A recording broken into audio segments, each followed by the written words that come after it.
Everyone, this is Pooja Avasti Shukla from KV Lamacong, Impal number 3. Here we are studying the chapter 1 of History class 9, the French Revolution. Dear children, as you know, in second part of video we had discussed some reasons for the revolution, means French Revolution. So here we will revise for few minutes and then we'll proceed to further topic.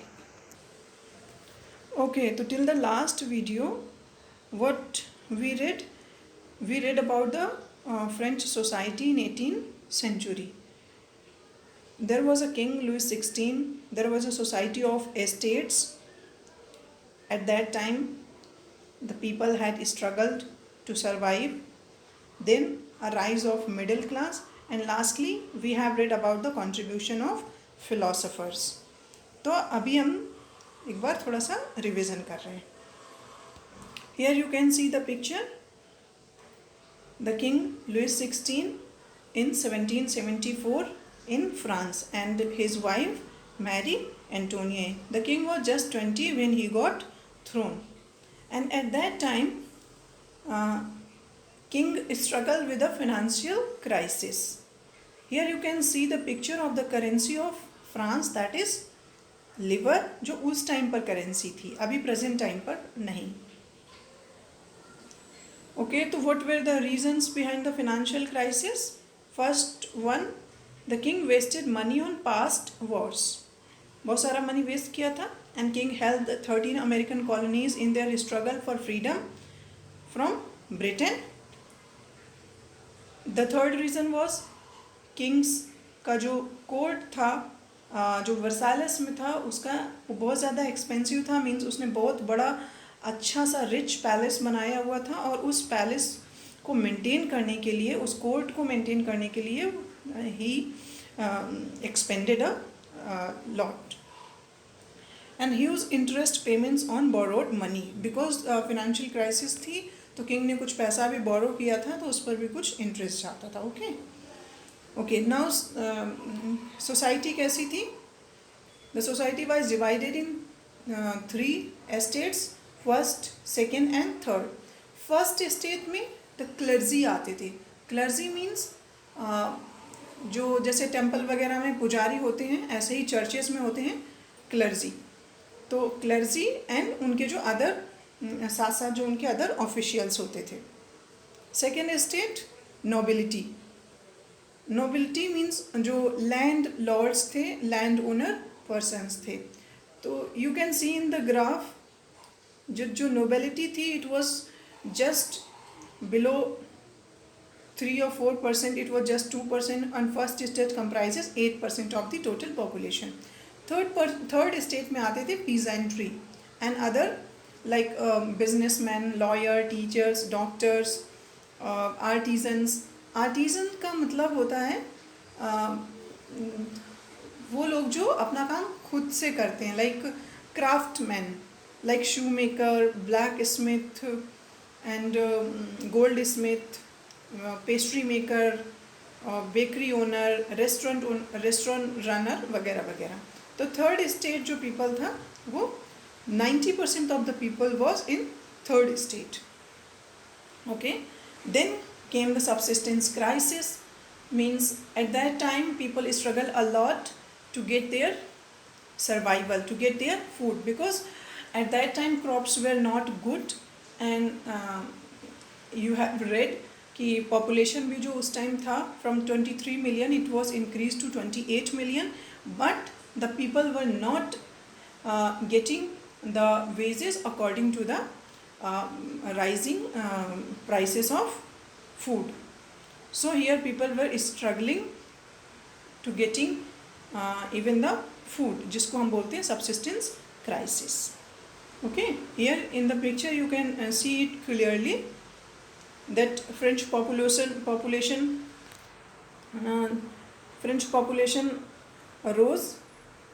rose and जो food demand है that is declining, and जो sorry food demand भी है, population increase हुई, food demand भी increase हुई, but the food supply is increasing. क्यों? Because अगर अच्छी crops according to the growth of population अच्छा क्रॉप्स नहीं होंगे तो फूड सप्लाई जो है वो अपने आप डिक्लाइन हो जाएगी. और क्योंकि फूड सप्लाई कम है तो फूड डिमांड जो उनके फूड्स के जो प्राइसेस हैं वो अपने आप कैसे हो जाएंगे? बढ़ जाएंगे. ओके तो स्ट्रगल फॉर सर्वाइव हो गया, फूड के प्राइसेस बढ़ रहे थे, इस वजह से भी लोगों ने रिवोल्ट किया, रिवोल्यूशन में पार्टिसिपेट किया. Now because in 18th century mostly the population of France was illiterate, उनको पढ़ना लिखना नहीं आता था. ठीक है, तो किसने उनकी फीलिंग्स को इंस्पायर किया? Who made them inspire to struggle against the monarchical or despotic rule of Louis XVI. So these were the philosophers. We have talked about these philosophers in last video also, but as here we are revising. So once again you can see here is Montesquieu, and Montesquieu, the book of Montesquieu is The Spirit of Laws. Next है Rousseau, and his book is The Social Contract. Another one John Locke, and जिनकी book है two treatise of the government. इन लोगों ने जो अपनी books में जो अपने थॉट्स डेवलप किए, तो उन थॉट्स को जो कुछ पढ़े लिखे लोग थे उन लोगों ने पढ़ा, and then that people orally and by the method of pictures spreaded that thoughts to the people of the third state, जिसमें से मोस्टली पीजेंट्री और फार्मर्स थे एंड आर्टिजनल पीपल थे. उनको ये थॉट्स कन्वे किया, एंड फिर पीपल लोग इंस्पायर हुए रिवोल्ट करने के लिए. ओके, तो now the outbreak of the French revolution. कैसे रिवॉल्यूशन हैपन हो गया? इतने सारे रीजन्स थे बिहाइंड द फ्रेंच रिवॉल्यूशन. अब देखेंगे कि रिवॉल्यूशन कैसे और क्यों हुआ, and what was the foremost और the immediate reason behind the revolution. तुरंत वाला रीज़न क्या था जिसकी वजह से लोगों ने तुरंत ही रिवोल्ट कर दिया? ओके, तो यहाँ हम दो ईयर्स में पढ़ेंगे. लाइक फर्स्ट है 1789 में the major incident that happen, and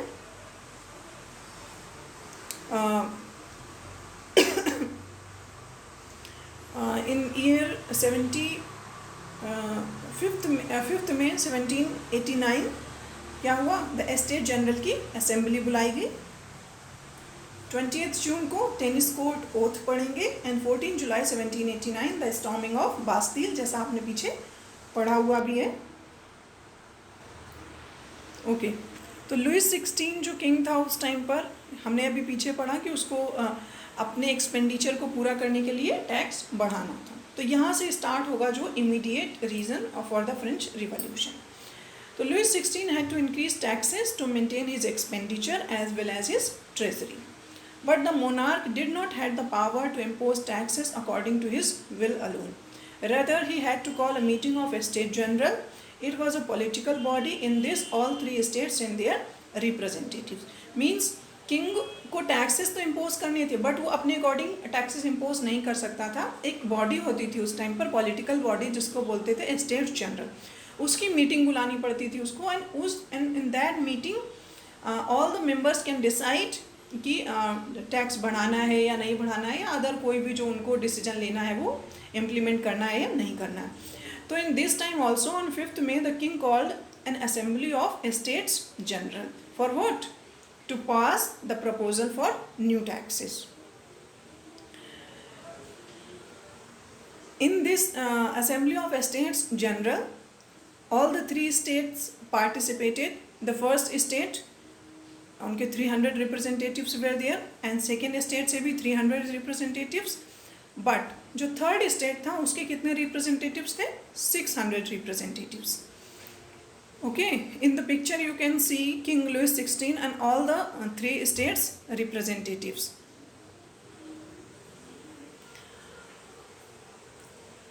यहाँ पर भी कुछ ऐसा हुआ जिसकी वजह से लोगों को थोड़ा सा गुस्सा आया. Like only the representative of first and second state were allowed to sit facing each other. In this picture you can see in middle the king, and king के दोनों साइड कौन बैठे हैं? Representative of first and second state. While the 600 people of the third estate had to stand at back of the assembly hall, and female and peasants were not allowed to come in the assembly. Means जो people of the third estate हैं, they were only allowed to stand at the back. You can see here, these are the people of the third estate. They are in a standing mode. And जो female and peasants थे बिल्कुल lower class person से, they were not even to allow to join to see the conversation और the assembly hall. Okay, अब here the voting was started. Voting was conducted as according to the principle that each state had one vote. This time too Louis XVI was determined to continue the same practice, but the members of third state demanded that voting will be conducted by now as the assembly as a whole. Means पहले कैसे voting होती थी? You can see here one state and one vote. जो previous time का उनका scenario चला आ रहा था पहले से, तो जब भी किसी ऐसे decisions पर they had to vote, means one state gives one vote. ठीक है, तो first state one vote, second state one vote and third state one vote. तो here you can see the difference, because जो first and second state हैं they are enjoying the privileges. तो वो अगर कुछ भी टैक्स इम्पोज भी करना है तो दे विल गो फर्दर, वो बोलेंगे ठीक है इंक्रीज कर दो. एंड सेकेंड जो लास्ट बचा थर्ड स्टेट, उसका भी वन वोट है, तो मेजॉरिटी किसकी हो गई? First second plus first state plus second state मिला के 2 वोट हो गया, एंड थर्ड स्टेट को केवल 1 वोट हुआ उनका. तो मेजॉरिटी दोनों की हो जाएगी, तो फिर लोगों को टैक्स भरना ही पड़ता. तो इस टाइम पर इसीलिए because people were inspired by the philosophers also, they wanted a democratic method of voting. तो what the people at that time proposed, they proposed one people one vote. Means not one state one vote, one people and one vote. ये उन्होंने propose किया. तो ये जो one people one vote का method था, it was a democratic principle put forward by Rousseau in his book the social contract. जैसा अभी पहले थोड़ी देर पहले भी देखा था, Rousseau was a philosopher and many philosophers inspired the people.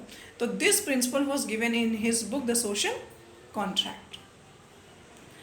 So when people demanded कि हम ऐसे वोट करेंगे, वन पीपल वन वोट हो जाएगा, तो king rejected the proposal. King ने वो प्रपोजल रिजेक्ट कर दिया. वाई?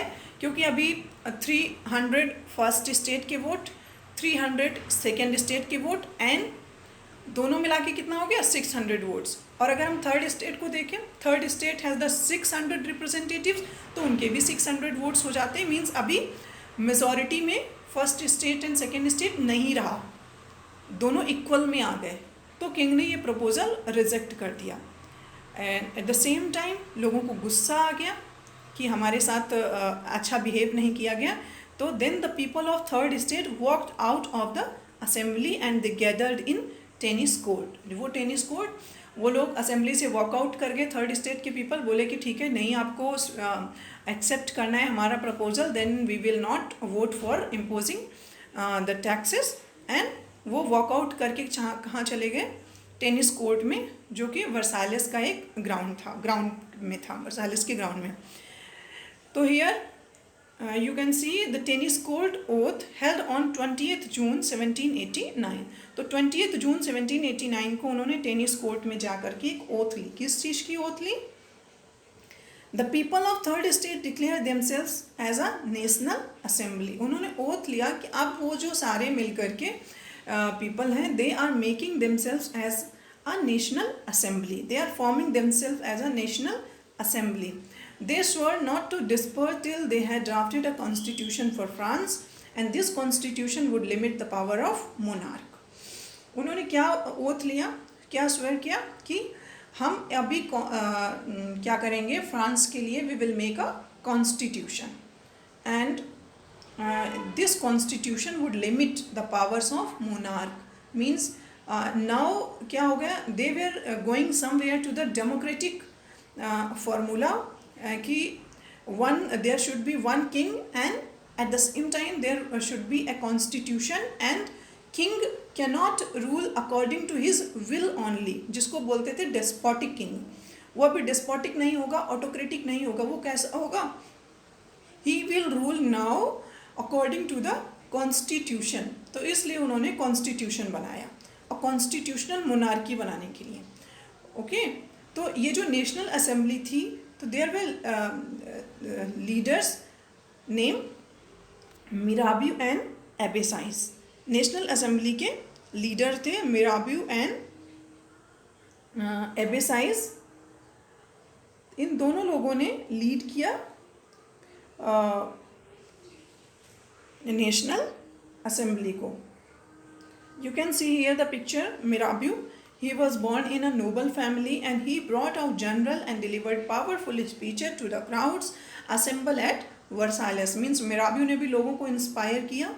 उसने जर्नल लिखे हुए थे काफ़ी, और पीपल को एक अच्छी सी स्पीच दिया कि they should oppose the king.